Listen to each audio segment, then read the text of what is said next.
नमस्कार, मैं विकास कुमार और आप देख रहे हैं एक बार फिर से मेरे साथ न्यूज़ राइट। और आज जो आपको हम तस्वीर दिखाने जा रहे हैं तिलडंगा दियारा दक्षिण पंचायत की, वह तस्वीर काफ़ी कुछ दिखा रहा है कि किस प्रकार से तिलडंगा दियारा दक्षिण पंचायत के वासी एक एक करके अपने घर को छोड़ने पर मजबूर हैं और वो बेघर हो रहे हैं।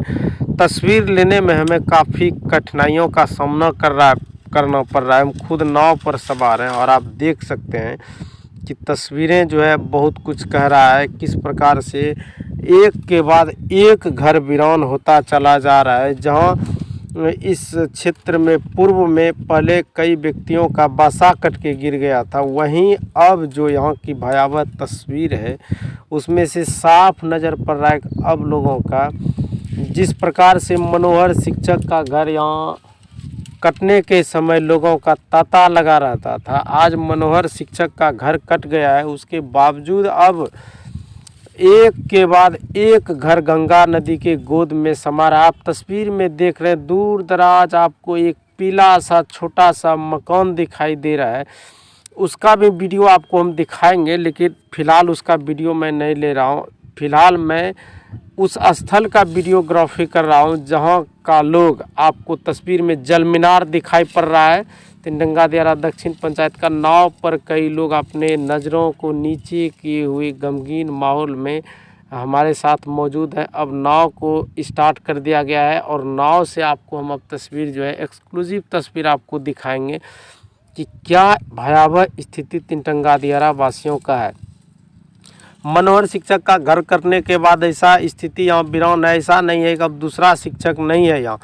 अब उसके बाद जस्ट लाइक दूसरा शिक्षक जो सुदाम मंडल है उनका घर तो कटाव के कगार पर है ही। उसके बाद तीसरे शिक्षक राजेश सर का भी घर इस कटाव के घड़ी में उनका घर तीसरे नंबर पर आ रहा है। सुदाम दास का घर कटने के बाद राजेश दास का, एक कहा जाए कि एक प्रकार से यहाँ इतिहास बन रहा है कि एक शिक्षक का घर कटने के बाद दूसरा, दूसरा का घर कटने के बाद तीसरा। वही यहाँ की एक पौराणिक कथा आपको मैं यदि सुनाने का प्रयास करूं तो कुछ महिलाएं और कुछ पुरुष बता रहे हैं कि जो यहाँ का एक महंत बाबा का स्थान है जिसके मतलब कि नज़दीक गंगा नदी का जलस्तर पहुँच चुका है, वहाँ उन्हें अपने में समाहित करने में लगी हुई है।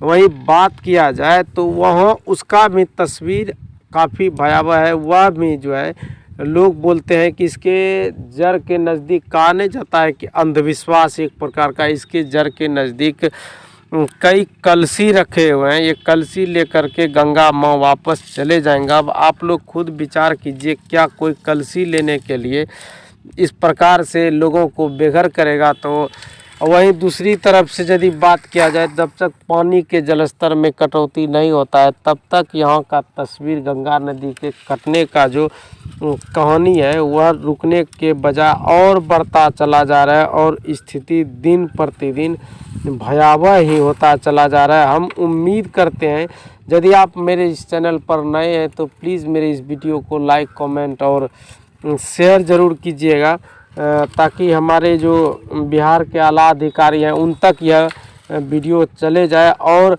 सुदाम शिक्षक का घर जो है वह अब वीरान सा लगने लगा है। कब उनका घर गिरेगा?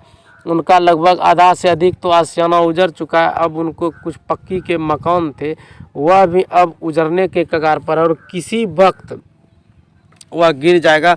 उसका भी वीडियो कल आपको मैं दिखा रहा हूँ। तो आप देख सकते हैं किस प्रकार से गंगा नदी ने एक बार फिर से तिलडंगा दियारा वासियों को रुला रहा है और अपने आप में वह रौद्र रूप धारण किए हुए हैं और लोगों के आंखों में जहां आंसू हैं वहीं दूसरी ओर इनके घर में ना तो दीप जला ना दिवाली मना। चूँकि जब इनके पास घर ही मौजूद नहीं है तो यह दीप और दिवाली कहाँ से यह उत्सव मनाएंगे? आप बने रहिए मेरे साथ और देखते रहिए न्यूज़ राइट। और यदि आप नए हैं तो प्लीज़ मेरे इस चैनल को ज़रूर सब्सक्राइब कीजिएगा।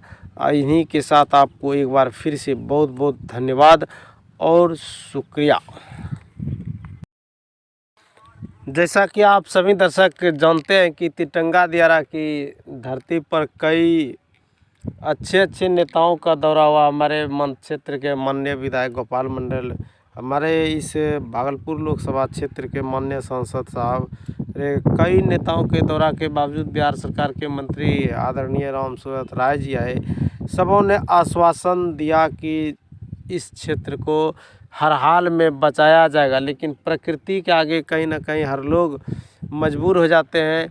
और इस मजबूरी का एक कारण भी रहा कि जब अगले वर्ष यहाँ ठोस कार्य हुआ था तो इस वर्ष क्यों नहीं ठोस कार्य हुआ, इसको लेकर के अब यहाँ के लोग चिंतित अपने आप को महसूस करते हैं। रात में खाना भी नसीब नहीं होता है, लोगों को रहने के लिए घर नहीं है, कहीं से कहीं स्कूल या विद्यालय में लोग जाके शरण लिए हुए हैं। और हर दिन जैसा कि आप देख सकते हैं कि मुस्लिम का एक कब्रगाह था जो कि वह तो जल में लगभग उसका पूरा भाग समा गया।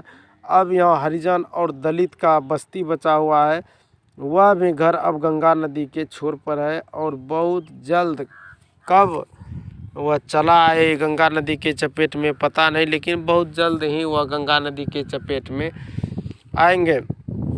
आप से हम एक बार फिर से उम्मीद करते हैं कि विपदा की घड़ी में ईश्वर इन सभी क्षेत्रवासियों को हौसला बुलंद रखे और माँ गंगा एक बार फिर से अपनी वापसी को ओर चले, ताकि गरीबों का, पिछड़ों का, दलितों का यह आशियाना, यह क्षेत्र, यह बस्ती बच जाए और लोग एक बार फिर से पुनः खुशहाल जीवन व्यतीत करें और यह क्षेत्र एक बार फिर से अपने कई मायनों से नाम रोशन कर पाए। हम उम्मीद करते हैं कि आपको मेरा यह वीडियो ज़रूर अच्छा लगा हो। यदि लगे तो लाइक, कमेंट, शेयर ज़रूर कीजिएगा। थैंक यू, धन्यवाद।